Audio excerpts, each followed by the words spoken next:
नमस्कार। आप देख रहे हैं अखंड भारत न्यूज। मैं विनय कुमार काफी लंबे समय के बाद अखंड भारत के माध्यम से आप लोगों के बीच आया हूं। आज भारत जिस संकट से जूझ रहा है, जिस परिस्थिति में जूझ रहा है, वो किसी से छिपा हुआ नहीं है। आज हम चर्चा करेंगे वर्तमान भारत की दिशा और दशा के बारे में।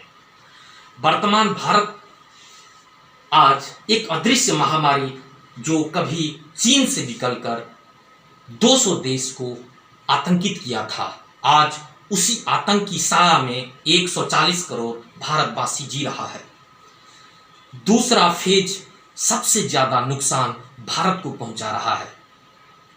आज परिस्थिति दर परिस्थिति ऐसी हो रही है कि आज हर एक जनता, हर एक आदमी इस कहर से, इस अदृश्य महामारी से जूझ रहा है।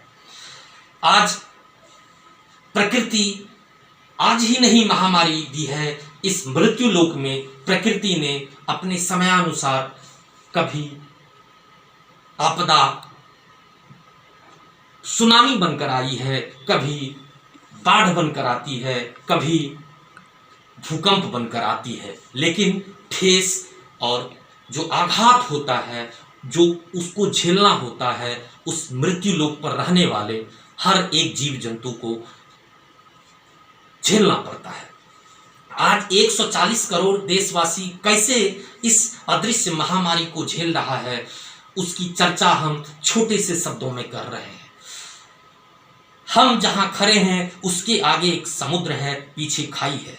अब समुद्र में जाते हैं तो भी वही हाल होता है और खाई में गिरते हैं तो भी वही हाल होता है। आज जब संक्रमित होते हैं तो हम हॉस्पिटल का रुख करते हैं, लेकिन हॉस्पिटल में जब जाते हैं तो वहां ना तो बेड मिलता है, ना ही ऑक्सीजन की सुविधा होती है।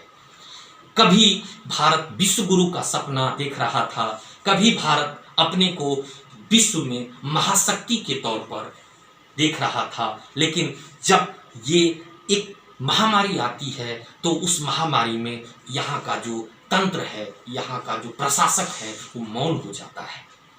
आज हम जब सत्ता के गलियारों में प्रश्न करते हैं तो उत्तर आरोप प्रत्यारोप में मिलता है।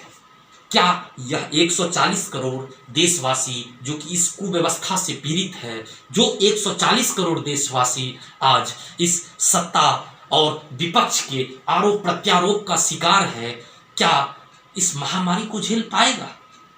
नहीं, कभी नहीं झेल पाएगा। आप कभी हॉस्पिटल जाइए तो एहसास होगा कि इस आपदा को अवसर बनाने में आज जो धरती पर भगवान कहे जाने वाले, जिनको हम डॉक्टर कहते हैं, वो इस आपदा को अवसर बनाने में लगे हैं। सत्ता के गलियारों में बैठे जो नेता हैं वो कह रहे हैं कि ये तो विपक्ष का खेल है, विपक्ष कहता है ये तो सत्ता का खेल है। जनता जाए तो जाए कहां? सबसे बड़ा सवाल है, आप जब रोड पे निकलते हैं तो वहां 10 में से 3 गाड़ी देखिए कि एम्बुलेंस की जाती है जो हॉस्पिटल की ओर रुख करती है। ना तो वहां ऑक्सीजन की सुविधा रहती है, ना ही वहां बेड की सुविधा रहती है, ऐसा हॉस्पिटल प्रशासन कहता है। लेकिन भारत जिस मोड़ पर खड़ा है, उस मोड़ पे आज कितने ऑक्सीजन विदेशी मित्र ने यहां भेजा है, लेकिन इस कहां भेजा है ये आखिर जनता तक क्यों नहीं पहुंच पाती? ये बहुत बड़ा सवाल है। आखिर ऊपर में ही यह स्टॉक हो जाता है काला बाजारी के लिए। आजकल हम ये भी सुन रहे हैं कि पैरासीटामोल, एजिथ्रोमाइसिन, जो भी उसका सिम्टम है, दवाई है, आज वह मेडिकल से खत्म हो गया है। क्या है ये? इस कुव्यवस्था का, इस जो तंत्र है, इसका जिम्मेदार कौन है?